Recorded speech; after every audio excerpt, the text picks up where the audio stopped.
Mujer, Dios es suficiente. Hechos de impacto relatados por personas que testifican del poder que Jesucristo tiene para sanar, liberar y cambiar vidas. Atrévete a creer y recibe tu milagro. Porque mujer, Dios es suficiente. Gracias por sintonizar este programa, Mujer, Dios es suficiente. Agradecemos sus comentarios, todo lo que ustedes nos escriben en cuanto a que les guste el programa, pues muchas gracias y deseamos que Dios bendiga sus vidas. En esta ocasión tenemos como invitada a la licenciada en teología, la señora Brenda de Nolasco, quien también tiene estudios de medicina y nos va a compartir este precioso testimonio de lo que Dios ha hecho en su vida y por qué Dios es suficiente para ella. Bienvenida, licenciada. Gracias, Dorita. Gracias por invitarme y por poder compartir con ustedes este testimonio de la soberanía de Dios y de que no estamos solos, que Dios está con nosotros y que Él nos ayuda en toda situación difícil que se presente en nuestra vida. Cuéntenos, ¿cómo es que Dios ha llegado a su vida y que usted pudo ver esos milagros en su vida? Bueno, en el tiempo en que yo estudié en la universidad, era la única universidad que estaba acá en El Salvador y estábamos bajo una situación, podríamos decir, de un bombardeo, ¿verdad?, de filosofías marxistas. Y yo estudié en un colegio católico, mis padres católicos, yo instruida en la iglesia católica y asistía naturalmente a un colegio católico. Y gracias a Dios porque tenía esos fundamentos que me sirvieron cuando entré a la universidad. Porque cuando uno es joven, y sobre todo entramos ya un poquito pasadito de la adolescencia, ¿verdad? Y todas esas cosas son nuevas, es un horizonte que se nos abre y nos bombardean con aquellas filosofías que nosotros no conocíamos y empezamos a pensar de que todos los demás están equivocados y que nosotros tenemos la razón porque hemos ido a primer año de la universidad y nos sentimos tan emocionados. Pero yo oía todo lo que se decía, muchos compañeros míos también, pero siempre tuve una reserva hacia todo lo que yo oía, porque mi papá siempre me decía, hija, todo es lícito, pero no todo nos conviene. Y yo no sabía, hasta años después, más tarde, yo me di cuenta que esas palabras eran salidas de la palabra de Dios. ¿Su papá leía la Biblia? Sí, la leía. ¿Y él había recibido a Cristo como su Salvador? Fíjese que pienso que de alguna manera sí, pero creo que muchas veces, y quiero tocar ese tema después, que nosotros a veces necesitamos que alguien nos acompañe, porque vamos a ir a un lugar que no conocemos, qué es lo que se dice, se hace, y entonces uno se siente que como cohibido, ¿verdad? Para poder asistir, aunque uno tenga el deseo de poder asistir a algo que le es nuevo a uno. Bueno, la Escritura da el consejo que dos son mejor que uno, dice. Aunque el contexto inmediato de ese texto dice, porque si alguno cae, el otro lo recoge, pero en realidad es mejor dos personas, ¿verdad? Como está diciendo. Si va a ir a un nuevo lugar, ir con otra persona que le da confianza en cuanto a su capacidad de análisis y sus opiniones, que vayan de acuerdo a la formación que le han dado a uno. Así es, y entonces mi papá, yo creo que veía el obstáculo que nadie en la familia era evangélico, pero él leía la palabra de Dios y también muchas veces en aquel entonces, porque esto le estoy hablando de cuando yo estaba pequeña, ¿verdad? Pues ya pasó los 80 y entonces mi papá ya era una persona mayor, pero en aquel entonces en la familia eran 2 los cristianos, que yo lo vine a saber años después, podría decir hace unos 20, 30 años atrás. Yo me di cuenta de que mi abuelo aceptó en una campaña evangelística con un misionero de apellido Jeffrey. En la colonia La Rábida. En la colonia La Rábida. En 1956. Pues, sí. Porque parece que en esa época hubo 2 campañas. Sí, Richard Jeffrey fue con él. Y mi tía, que era la esposa del hermano de mi padre. Entonces ellos se fueron solos a oír y fueron a esa campaña. Y ahí mi abuelo aceptó a nuestro Señor Jesucristo, así también ella. Y los 2 perseveraron. Él falleció y los 2 teniendo el secreto, porque uno de mis tíos era una persona, en la familia siempre, de alguna manera, hubo un temor y una búsqueda de Dios. Y este tío mío tenía una venta de madera y entonces él siempre colaboraba ahí en la iglesia La Rábida con las bancas, con cosas que la iglesia necesitaba. Y nosotros pudimos ver esa contribución siempre a la iglesia. Y también dentro de las cuestiones morales, nunca dieron pues mayor cosa que hablar, aunque obviamente, como dice la Escritura, todos somos pecadores, ¿verdad? Sí. Porque hemos heredado la vana manera de vivir de nuestros padres.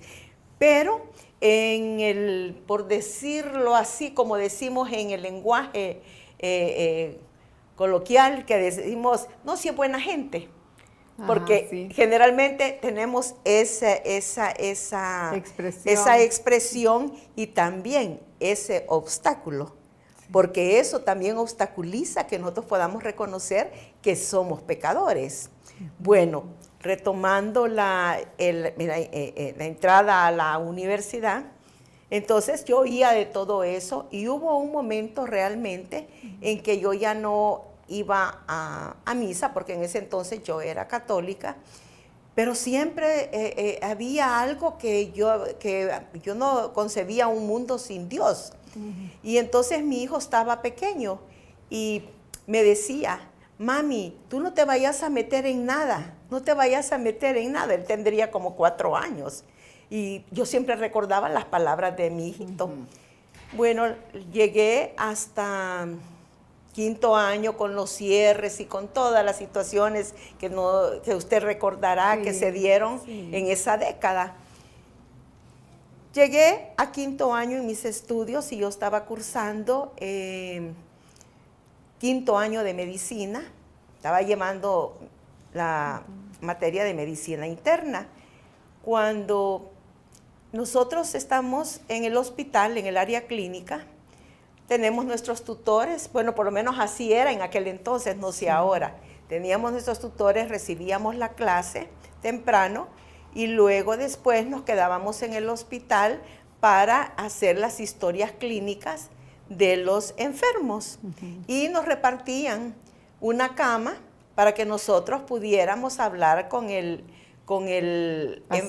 paciente, con el interno y con la persona que estaba hospitalizada. Y de ahí ir nosotros a estudiar, a leer la medicina interna para al día siguiente nos hacían preguntas en la tutoría que había y nosotros aportábamos, ¿verdad? Más que todo era para una exploración que los tutores hacían acerca de la investigación que el estudiante realiza acerca del paciente y que es una forma de aprender y también de saber cuáles pueden ser los posibles diagnósticos, cuál es el diagnóstico diferencial y también qué qué exámenes de laboratorio están recomendados para para poder tener un diagnóstico. Entonces, yo recuerdo una tarde, en esa tarde no sé por qué, yo sentí esa tarde muy especial. Y en ese momento eran como las 5 de la tarde, y me acuerdo que vi hacia el ventanal y vi cómo entraban los rayos de luz, pero eran bien amarillo dorado. Y yo dije, qué lindo, qué raro, cómo están esos rayos. Bueno, y me dirigí hacia la paciente, que era una paciente de 15 años, con un cuadro de insuficiencia renal terminal. Y claro, yo con ella no podía hablar porque pues ella estaba como en un estado séptico, ¿verdad? Entonces, no... ¿Qué significa para la teleaudiencia un estado séptico? Es que ella estaba en un estado de confusión y estaba como en un estado comatoso, ¿verdad? Y solamente estaba tomándole los signos vitales, viendo los exámenes que se ponen en el cuadro, que nosotros solicitamos el cuadro del paciente y lo leemos también, las indicaciones que se han puesto, lo que los residentes han puesto, lo que el interno puso y lo que el médico, ¿verdad?, cuando llegó puso. Entonces, que se hubieran cumplido también las indicaciones que se le habían dejado. Y además de eso, conociendo todo el estado en que estaba la pacientita, ir e investigar en los libros, porque al día siguiente, pues los médicos, ¿verdad?, que nuestros maestros allí en el hospital nos hacen preguntas, porque es la forma como nosotros aprendemos. Sí. Y también examinábamos, ¿verdad?, auscultábamos, palpábamos todo. Y decir también en la historia clínica el estado en que se encuentra el paciente, si él tiene alguna, por ejemplo, suero u otras cosas que le están ayudando en ese momento.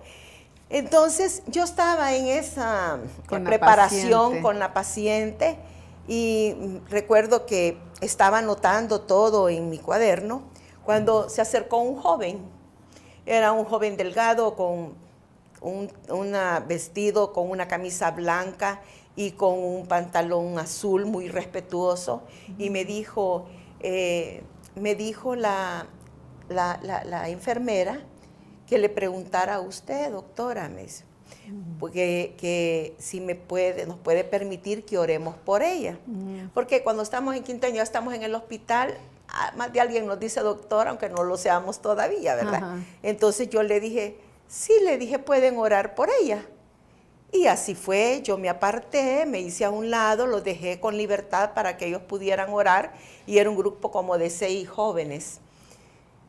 Pero viendo el cuadro y esos rayos que entraban, la cama, la escena que se presentaba, sí, decía, en mis adentros, en mi reflexión, ¿verdad? Pobrecitos, ellos no saben lo que están pidiendo. Ella ya está en un estado terminal de insuficiencia renal y el estado que ella tiene posiblemente no pase de la medianoche. Pero ojalá pues ella pueda escucharles y eso le va a ayudar. Y hasta ahí. Luego después ellos se fueron, pero esa escena, esa imagen de esos rayos de luz, de la cama, así la escena siempre viene a mi mente cuando yo testifico, ¿verdad? Esto fue 6 meses antes, porque luego después seguí, ¿verdad? Terminé el ciclo y de allí comencé. Y la paciente falleció, perdón. Sí, al día siguiente que yo llegué, la paciente ya no estaba en la cama, había fallecido como a la 1 de la mañana. Y ya en vez de ella, pues estaba otra paciente. Y cabal, eso comprobó su teoría, el conocimiento, ¿verdad? De cómo una enfermedad evoluciona y que se sabe, pues, cuál va a ser el desenlace. Y bueno, pero ¿y eso se me quedó? Perdón, 6 meses antes de que... No, terminé la medicina interna. Luego, al siguiente ciclo, comencé con cirugía 1, ¿verdad? Y empezando estábamos el ciclo y yo hacía ejercicio en mi casa. Ejercicios como para mantener el tono muscular, para mantener la figura, ¿verdad? Sí. Y empecé a tener ciertos síntomas que no me parecieron a mí que fueran normales. Y lo consulté con mi cuñada, que es ginecóloga. Y ella me dijo, no, tiene que venir y la voy a examinar. Y así fue, llegué, me examinó, fue un jueves, y me dice ella, después del examen, Brenda, tengo que operarla urgentemente. ¿Podemos decir el nombre de la doctora? Sí, Ana Lilian de Nolasco. Ana Lilian Morales de Nolasco. Y entonces ella me dijo, Brenda, tengo que operarla el sábado porque tiene un tumor en el ovario izquierdo. Y me dijo que me hiciera todos los exámenes y así fue. Ella y su esposo, el doctor Mauricio Nolasco, cirujano, me operaron ellos. Entonces, en esa operación, antes de entrar, tengo mi tía Esperanza Herrera, que siempre estaba orando por nosotros, siempre estaba orando por nuestra conversión. Y cada vez que nos veía, siempre nos hablaba del Señor, que teníamos que hacer la decisión, que necesitábamos de un Salvador. Pues ella se dio cuenta que me iban a operar y llegó a la Policlínica Salvadoreña en aquel entonces. Y me estaba esperando y me dice, hijita, antes de que entre a esa sala de operaciones, quiero orar por ti. Y le dije que sí, está bien, tía. Y oró por mí, pero quiero decirles antes, yo sentí una necesidad de medicina interna a cirugía, de lo que yo les estoy hablando, de leer la Biblia. Y comencé por los evangelios. Yo siento que cerca de un testimonio que uno pueda tener, Dios empieza a obrar con tiempo antes, un tiempo antes, que uno no lo percibe, pero cuando ya pasó la prueba, la situación, el Señor ya respondió y empieza uno a reflexionar sobre todas las cosas que estuvieron alrededor y a pensar, uno comienza a ver que la mano de Dios estuvo moviéndose, preparando el terreno para nuestro milagro. Ok, porque cuando asistió a la otra paciente allá en el hospital, a la pacientita que falleció, usted tenía una opinión diferente en ese momento que usted aceptó la oración. Porque allá, cuando oraron por esa pacientita, ese joven que llegó al hospital, usted dijo, ay, pobrecitos, no saben, ¿verdad?, lo que va a suceder. Y ahora, cuando su tía le ofreció la oración, porque fue usted la paciente, ¿qué diferencia hubo en su razonamiento, en su lógica? ¿Qué es lo que actuó allí y que provocó ese cambio? Posiblemente fue que yo veía en ella que ya era una enfermedad terminal. Y que ellos, porque oí parte de la oración. Incluso, si no mal recuerdo, creo que hasta oré con ellos. Pero en esa oración yo dije, con que no sufra, ¿verdad? Con que no sufra. Porque siempre las cosas de Dios nunca las deseché así tajantemente, ¿verdad? Gracias a Dios. Quizás esa fue la misericordia de mi Señor. Entonces, cuando ella me dijo que iba a orar por mí, claro, cuando estamos ante una situación que no sabemos y sobre todo conociendo que una persona puede entrar bien a un quirófano, pero no sabemos qué puede suceder adentro de un quirófano. Pueden suceder muchas cosas, porque uno ya sabe qué situaciones se pueden presentar. Entonces le dije que sí, en ese momento no mucho pensé en aquella situación, aquello ya había pasado. Entonces, me operaron y luego que salí, ella estuvo ahí con mi mamá, ¿verdad? Cuidándome, y ella oraba, me imponía manos, y bueno, a los 3 días yo me sentí bien y me fui para la casa. Me dieron, no fueron, creo que en ese entonces eran 6 días más o menos los que nos tenían, ¿verdad? Y me fui para mi casa y luego pasó el tiempo y como a los 15 días yo le pregunto a mi esposo, me acordé que él no me había dicho nada de la biopsia que habían hecho. Y en ese momento me dijo él, Brenda, tú tenés cáncer, me dijo. Pero no te preocupes, que yo ya tengo todo preparado, nos vamos a ir para que te vean en el extranjero.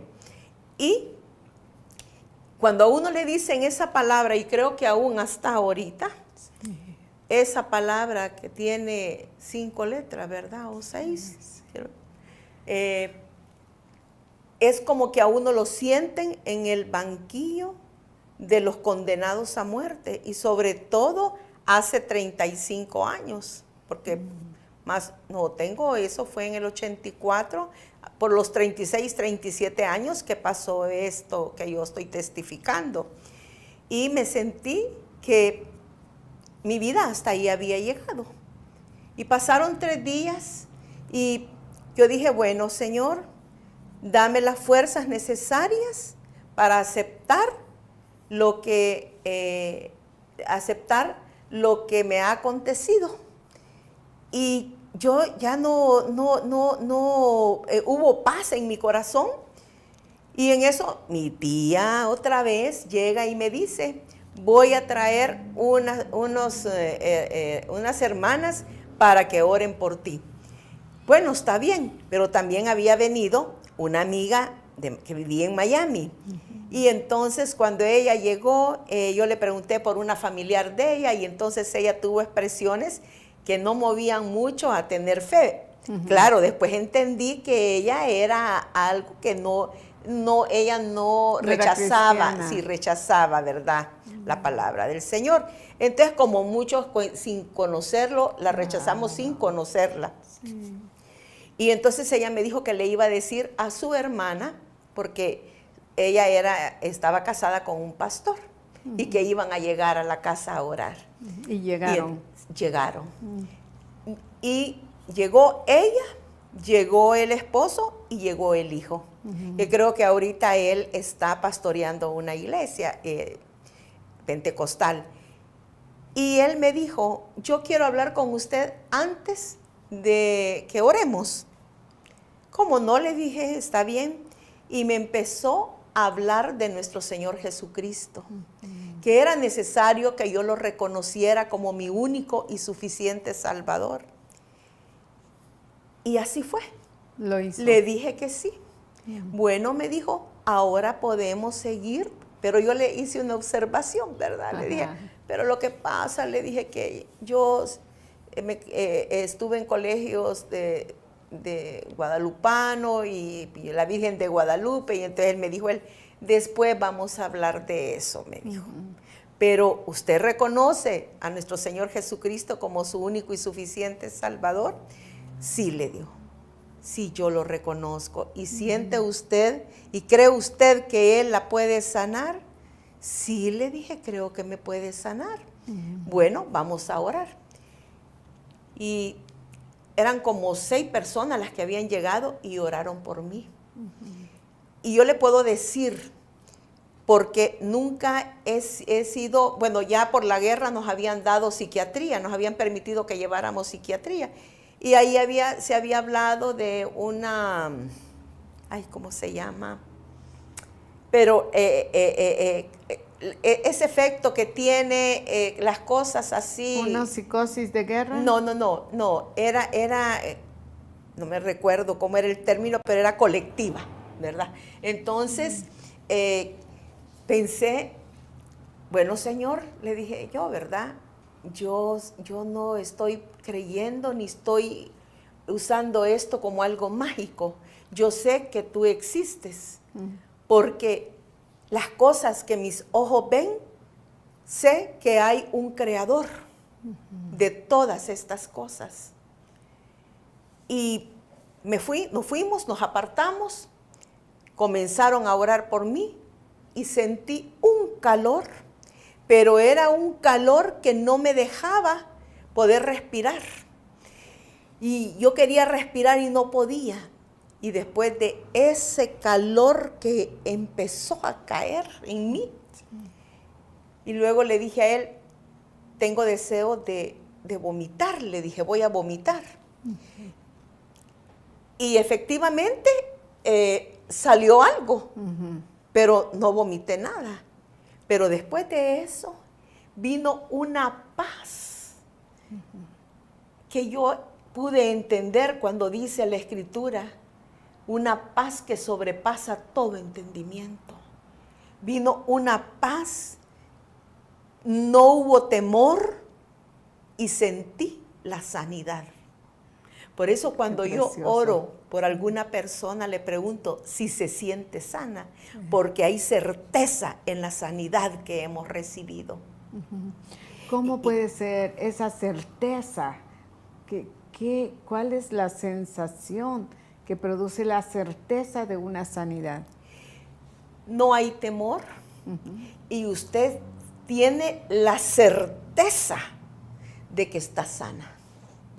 Hay un cambio en su estado físico, ya siente alivio. Sentí un pleno bienestar. Qué bien. Un pleno bienestar. Gracias y a en Dios. ese pleno bienestar que sentí, emocional como corporal, porque yo estaba recién operada. Sí. Porque eso fue cuando yo tenía 8 días, 15 días de operada. Y me sentí bien. Y le dije a mi esposo, cuando él llegó, vinieron a orar por mí y estoy sana. Entonces me dijo él, Brenda, tú eres una estudiante de medicina y tú sabes que necesitas irte a hacer ese chequeo. Así es que aunque tú te sientas sana, vamos a ir, porque ya está todo preparado, ya está la cita, ya están los médicos que te van a ver. Y estas personas que oraron por mí me dijeron que iban a volver el día sábado. Y yo le dije que sí, bien contenta, porque yo pensé que mi esposo se iba a alegrar de saber lo que yo había experimentado, porque se lo pude contar en el momento.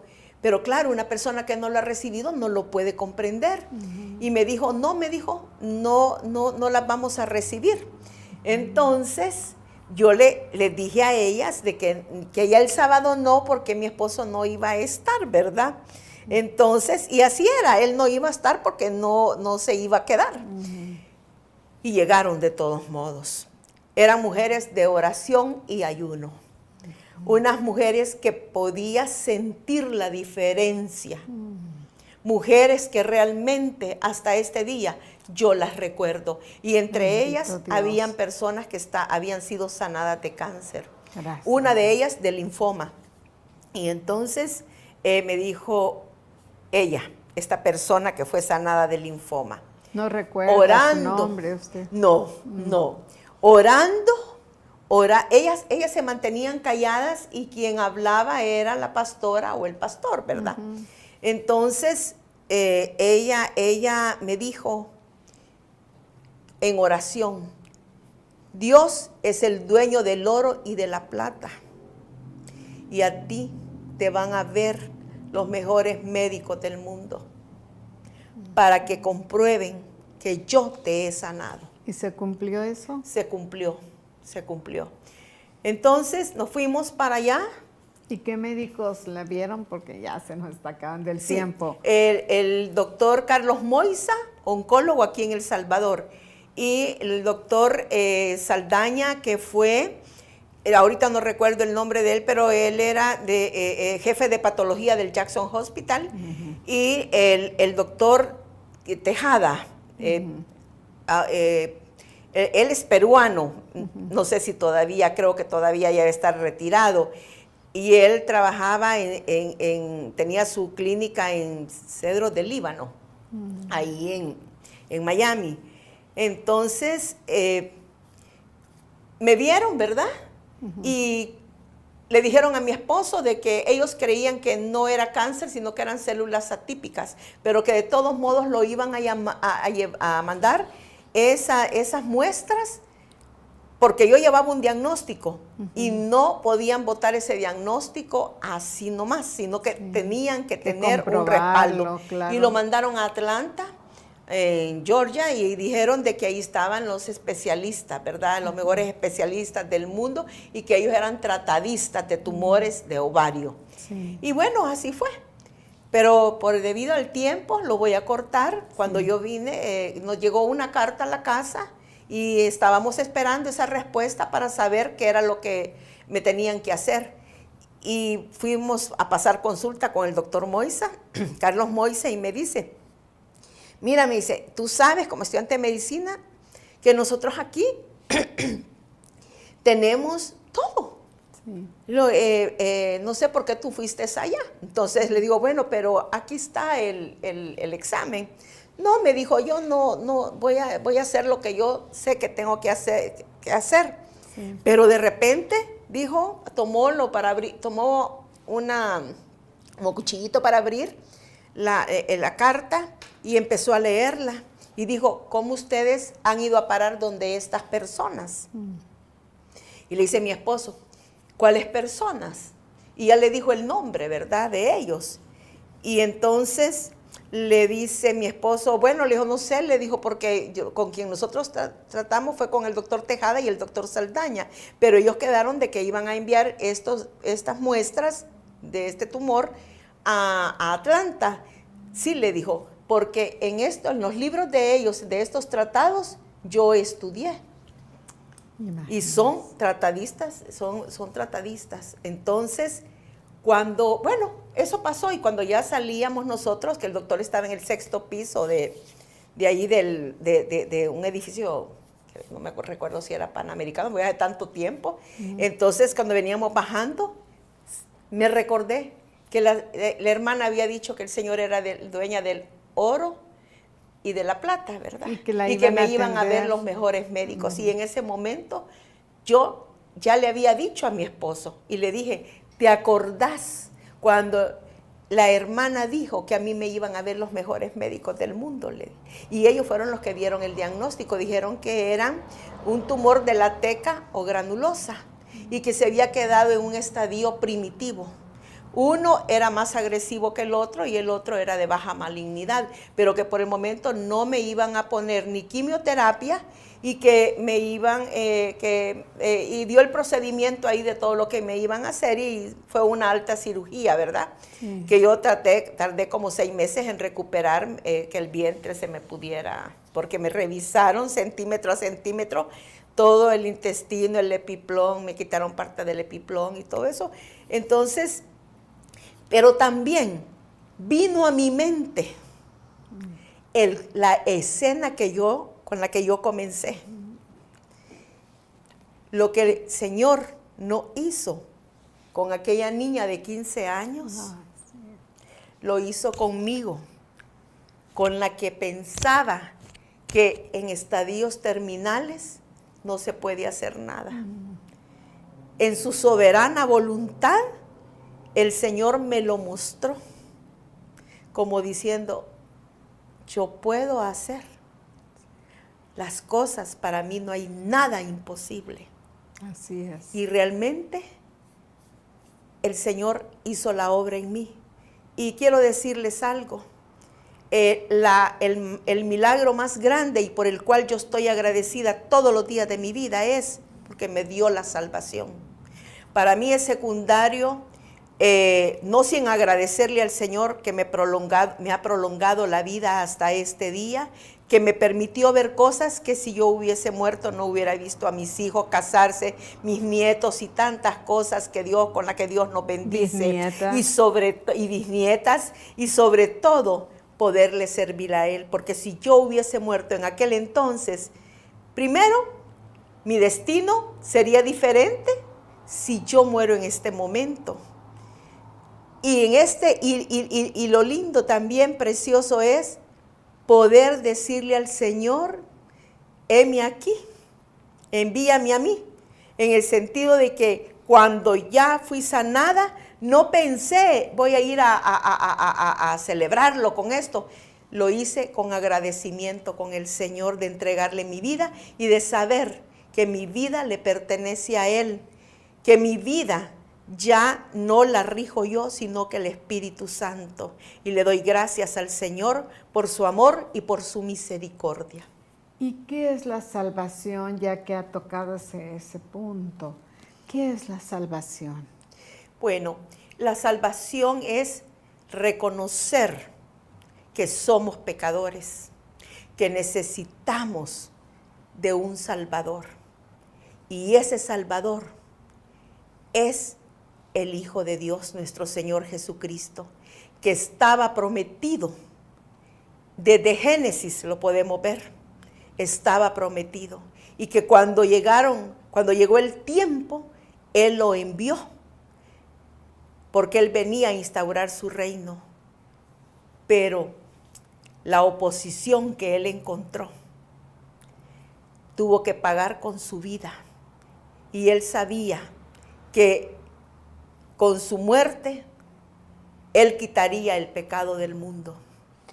Y perdone, la salvación es como creen algunas personas, que ya está determinado quiénes han de ser salvos. ¿Es Dios exclusivista para que dé a unas personas sí y a otras no? Que Él ha decidido de antemano la salvación para unos y para otros no. no, eso no sería un Dios justo, y Él es un Dios justo. Dice la Escritura en Juan 3:16, porque de tal manera amó Dios al mundo, que ha dado a su Hijo unigénito, para que todo aquel que en Él cree no se pierda, mas tenga vida eterna. Y la salvación está para todos. Ahora, si tú que me ves y no has hecho la decisión por nuestro Señor Jesucristo, tu vida no tienes una satisfacción espiritual, porque es muy diferente la satisfacción que nosotros podamos tener espiritualmente que materialmente. Yo te invito para que tú hagas una oración y que invites a nuestro Señor Jesucristo para que sea tu Señor y gobernador de tu vida. No es que no vas a tener problemas, pero va a ser diferente, porque las batallas las libra el Señor, y porque el destino que tu vida va a tener, que tu espíritu y tu alma van a tener, y tu cuerpo, va a ser delante de la presencia del Señor para adorarle, porque no sabemos, nosotros aquí podemos experimentar y tenemos cosas lindas con el Señor, pero en aquel grandioso día, cuando nosotros podamos ver lo que su luz nos ilumine, no sabemos. Yo espero ese día, porque yo le digo, Señor, yo te quiero ver, porque como dice la palabra, que en su luz veremos la luz, ¿verdad? Entonces,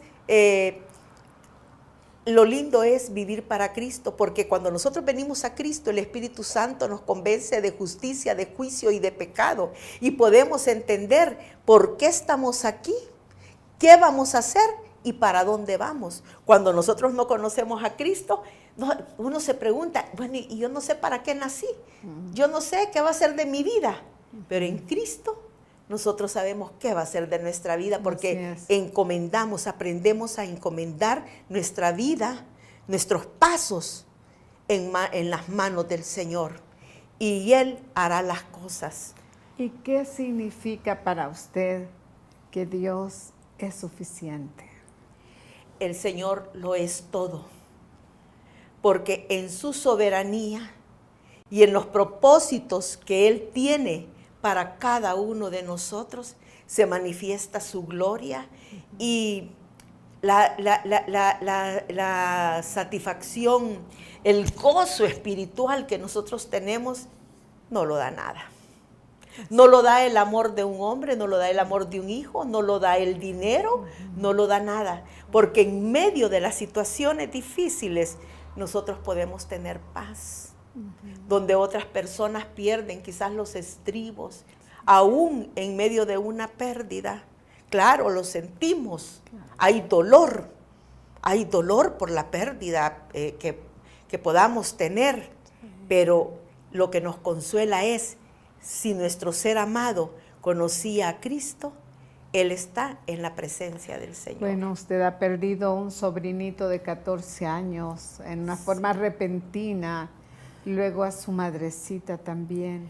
Mi nieto que sufrió un derrame cerebral también. ¿En qué forma Dios la ha sustentado? Y ya con esto terminamos.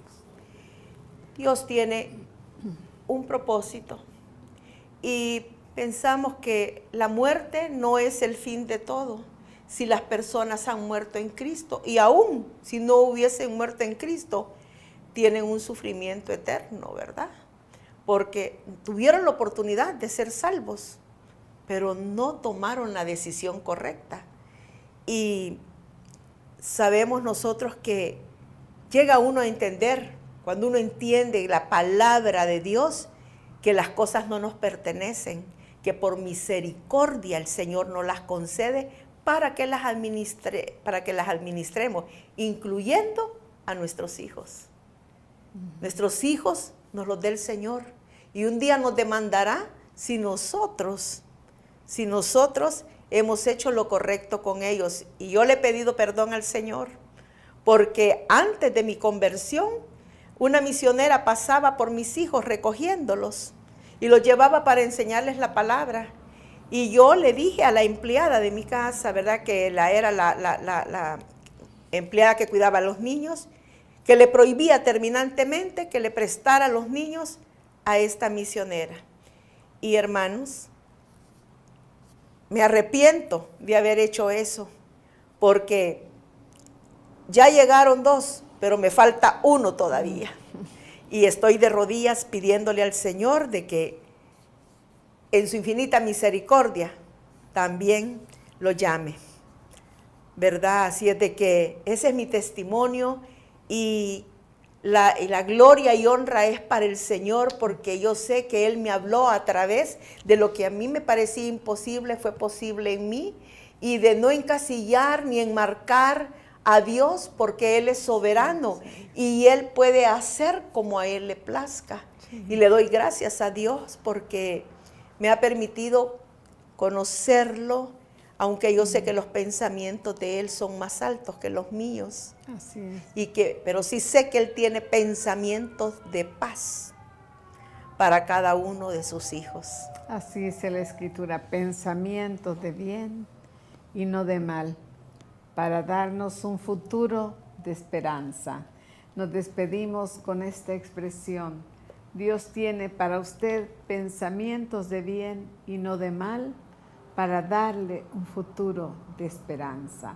Para la señora de Nolasco, Dios tuvo ese futuro de esperanza, que no fue la sanidad del cáncer, sino la salvación de su Amén. alma. Que Dios le bendiga y hasta el próximo programa. Mujer, Dios es suficiente. Al finalizar el programa, les dejamos con esta maravillosa promesa. Y vosotros estáis completos en Él, que es la cabeza de todo principado y potestad. Colosenses 2:10. Si necesitas ayuda, escríbenos a la siguiente dirección: info@iglesiajosué.org o comunícate al PBX 25 14 47 47.